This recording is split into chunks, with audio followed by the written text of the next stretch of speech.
मेरी दादी नानी ऐसा कहा करती थी कि जब हम सो रहे होते हैं ना, तो जो हमारी आत्मा होती है, जो हमारी सोल होती है, वो सैर पर जाती है और यहाँ वहाँ भटकने लग जाती है और रास्ते में उसको जो भी सारी चीज़ें दिखती हैं ना, वही सब कुछ हमारे सपने में हमें दिखाई देता है। तो क्या ये सच होता है? Absolutely not. और ये जो सभी मिथ्स होते हैं ना, ये पूरी तरह से गलत होते हैं। तो आइए आज के हमारे सेशन में हम जानते हैं साइंस बिहाइंड ड्रीम्स और एक्चुअल में हमको सपने क्यों आते हैं और जो भी हम ड्रीम कर रहे होते हैं, जो भी हम सपने में देखते हैं, उसके पीछे रीजन क्या होता है। तो सबसे पहले मैं आपको ये बताऊं कि साइंस ने ना ड्रीम्स के पीछे बहुत ज्यादा रिसर्च की हुई है कि एक्चुअल में इसके पीछे कारण क्या है, और अभी तक हम किसी ठोस कारण को तो नहीं जान पाए हैं। बट जो हमारे साइकोलॉजिस्ट हैं, उन्होंने बहुत सारी रिसर्च करी और बहुत सारी थ्योरीज को किया। अगर इन सबको क्लब करके मैं आपको बताऊं तो क्या कहती हैं ये थ्योरीज, ये आज हम जानेंगे। और उससे पहले हम समझेंगे हमारे माइंड के थोड़े से स्ट्रक्चर को। हमारा जो माइंड होता है ना, वो दो पार्ट्स में डिवाइडेड होता है। एक होता है हमारा कॉन्शियस माइंड और एक होता है हमारा सबकॉन्शियस माइंड। कॉन्शियस माइंड में वो सारी चीजें होती हैं जिसको लेके हम अवेयर होते हैं, यानी जो भी आप सोच रहे होते हो, जो भी आप फील कर रहे होते हो, जो भी इमोशंस आप फील करते हो, अगर आप हैप्पी फील कर रहे हो, सैड फील कर रहे हो, लवेबल फील कर रहे हो, तो ये सारी चीजें आपके कॉन्शियस माइंड में होती हैं। कॉन्शियस माइंड वो माइंड होता है जिसको लेके हम अवेयर होते हैं, and the other is the subconscious mind. Subconscious mind में वो सारी चीजें होती हैं जिसको लेके हम अनअवेयर होते हैं। मतलब हमारे अंदर कुछ ऐसे थॉट्स, कुछ ऐसे फीलिंग्स, कुछ ऐसी चीजें होती हैं जिन्हें हम अपने अंदर दबा कर रखते हैं और उन्हें रिकॉल नहीं करना चाहते हैं, या उन फीलिंग्स, उन थॉट्स को हम इग्नोर करते हैं और धीरे धीरे करके हम इन सबको लेके अनअवेयर हो जाते हैं, और इसी अनअवेयर माइंड को सबकॉन्शियस माइंड कहा जाता है।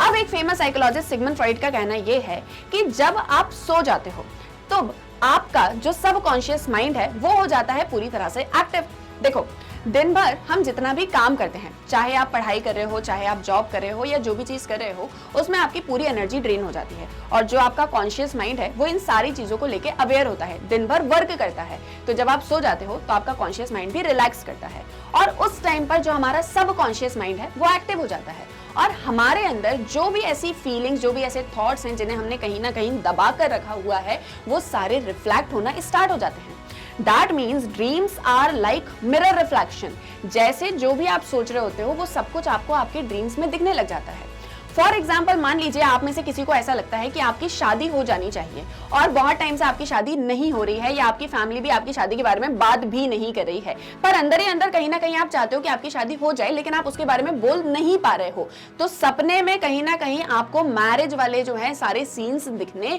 लग जाएंगे। तो दैट मीन्स कि आपका जो सबकॉन्शियस माइंड होता है वो रिस्पॉन्सिबल होता है ड्रीम्स के लिए।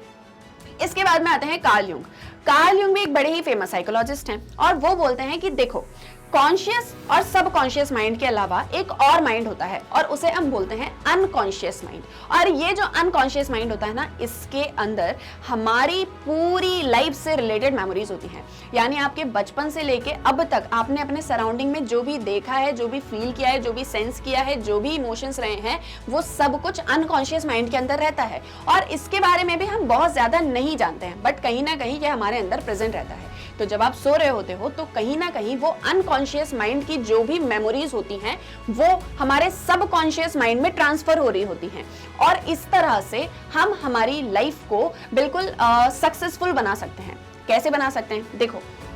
जो भी कुछ आपके अंदर फीलिंग्स, थॉट्स, इमोशंस दबे हुए हैं, जब तक आप उसको बाहर नहीं लाओगे तो आपको एंजाइटी होती रहेगी, प्रेशर फील करते रहोगे। तो इस तरह से हमारे ड्रीम्स हमको हेल्प करते हैं कि हम अपनी उन दबी हुई फीलिंग्स को बाहर निकालें, और इसी तरह से हमको सपने दिखते हैं, हम ड्रीम करते हैं। एक और बात मैं आपको बताऊं कि जो भी आप अपने ड्रीम्स में देखते हो उसमें से 52% चांसेस होते हैं कि वो रियलिटी में चेंज हो जाए। और मेरे साथ में तो ऐसा सच में बहुत बार हुआ है कि मैंने जो भी अपने सपने में देखा है वो कुछ टाइम बाद सच हो गया है। तो दैट मीन्स कि जो भी आप सपने देखते हो वो कहीं ना कहीं सच हो सकते हैं। और इतना ही नहीं, जो हम जो भी सपने देख रहे होते हैं या जो भी हम ड्रीम्स कर रहे होते हैं उसमें कोई लैंग्वेज नहीं होती है। क्या कभी आपने ऐसा देखा है कि सपने में आप रीडिंग कर रहे हो, या आप राइटिंग कर रहे हो, या आप जो है किसी बुक को रीड कर रहे हो? आपने ऐसा कभी भी नहीं देखा होगा, क्योंकि सपनों में हिंदी, इंग्लिश, फ्रेंच जैसी कोई लैंग्वेज नहीं होती है। ड्रीम्स की जो लैंग्वेज होती है वो होती है सिंबॉलिक, यानी सिंबल्स के थ्रू ड्रीम्स आपको कुछ ना कुछ बताना चाहते हैं। जैसे फॉर एग्जाम्पल, मान लो कि आप अपनी लाइफ में बहुत ज्यादा परेशान हो, एग्जाम का प्रेशर आपके ऊपर है, अपनी पढ़ाई का प्रेशर आपके ऊपर है, जॉब में बहुत ही ज्यादा फंसे हुए हो और कुछ भी समझ में नहीं आ रहा है, बहुत ही हेल्पलेस फील कर रहे हो, तो कहीं ना कहीं सपने में ऐसा दिखेगा कि आप किसी अंधेरी रोड पर अकेले चल रहे हो, या फिर आपको किसी ने ट्रैप कर लिया है, या फिर आप कहीं पर गुम हो चुके हो। तो दैट मीन्स कि जो हमारे ड्रीम्स होते हैं वो सिंबॉलिक होते हैं, और उन सिंबल्स के थ्रू हमको ये समझना चाहिए कि हमारे ड्रीम्स हमें क्या बताना चाह रहे होते हैं। एक्चुअल में आपको अपने ड्रीम्स को ना एनालाइज करना चाहिए, और जो भी कुछ आप अपने सपने में देखते हो आपको उससे क्या मॉरल मिलता है। जैसे जब आप कोई मूवी देखकर आते हो तो उस मूवी से आपने क्या समझा, आप उसके मॉरल पर फोकस करते हो। ऐसे ही जब आप ड्रीम्स देखते हो तो देखने के बाद में आपको क्या समझ में आता है या क्या मैसेज आपको वो ड्रीम्स देना चाह रहे हैं, हमको वो समझना है। अगर हम हमारे ड्रीम्स की लैंग्वेज को समझ जाते हैं तो हम अपनी लाइफ को ज्यादा ईजी बना सकते हैं, क्योंकि अक्सर जो भी ड्रीम हम कर रहे होते हैं उसके पीछे कोई ना कोई रीजन होता है। जैसे अगर आप सपने में ऐसा देखते हैं कि आप किसी ऊंची बिल्डिंग से या किसी खाई से नीचे गिर रहे हैं, यानी कि सपने में फॉल डाउन कर रहे हैं, तो इसका मतलब ये होता है कि आप अपनी लाइफ में बहुत ही ज्यादा प्रेशर फील कर रहे हैं, या फिर आपको ऐसा लगता है कि आप अपनी लाइफ में फेल हो सकते हैं। जो भी गोल है या जो भी कोई एग्जाम के लिए अगर आप प्रिपरेशन कर रहे हैं तो आपको ऐसा लगेगा कि मैं उसमें फेल हो सकता हूँ, फेल होने के चांसेस ज्यादा हैं, तब आपको सपने में ऐसा दिखता है कि आप सपनों में फॉल कर रहे होते हो। जब भी आप ड्रीम में ऐसा देखते हो कि आप कहीं पर गुम हो चुके हो, लॉस्ट हो चुके हो, तो इसका मतलब ये होता है कि कहीं ना कहीं आप अपनी लाइफ में डायरेक्शन लेस हो चुके हो, और आपको क्या करना चाहिए, क्या नहीं करना चाहिए, क्या सही है, क्या गलत है, ये सब कुछ बिल्कुल समझ में ही नहीं आता है। जब भी आप अपने सपने में पैसे देखते हो, इसका मतलब ये होता है कि आप अपनी लाइफ में सक्सेसफुल होना चाहते हो, और आप चाहते हो कि जो भी आपके गोल्स हैं वो सारे आप अचीव कर दो। जब भी सपने में आपको ऐसा लगता है कि आप मूव नहीं कर पा रहे हो, मतलब आपकी आंखें खुली हुई होती हैं लेकिन आपकी बॉडी बिल्कुल मूव नहीं कर पाती, और आपको ऐसा लगता है कि किसी ने आपको जकड़ लिया है, किसी ने आपको आके पकड़ लिया होता है, हमको ऐसा लगता है कि शायद कोई भूत है, बट एक्चुअल में ऐसा होता है कि आप अपनी रियल लाइफ में भी बहुत ज्यादा प्रेशर फील कर रहे होते हो, या तो स्टडीज का, या तो जॉब का, या तो एग्जामिनेशन का, और इसकी वजह से हमको ऐसा फील होने लग जाता है कि हम अपनी लाइफ में बिल्कुल पूरी तरह से ट्रैप हो चुके हैं। अगर कभी सपने में आपको ऐसा दिखता है कि आप किसी एग्जामिनेशन में जाते हो, कोई एग्जाम देने के लिए, और आप फेल हो चुके हो उस एग्जामिनेशन में, भले ही आपने उस एग्जाम को कभी दिया ही ना हो, या शायद आप उस एग्जाम को देने के बारे में सोच रहे हो, और अगर आपको ऐसा ड्रीम आता है तो इसका मतलब ये होता है कि आप अपनी लाइफ में सीरियस नहीं हो, और कहीं ना कहीं आप अपनी लाइफ में अपॉर्चुनिटीज को मिस कर रहे हो, और आपका टाइम जो है वो वेस्ट हो रहा है।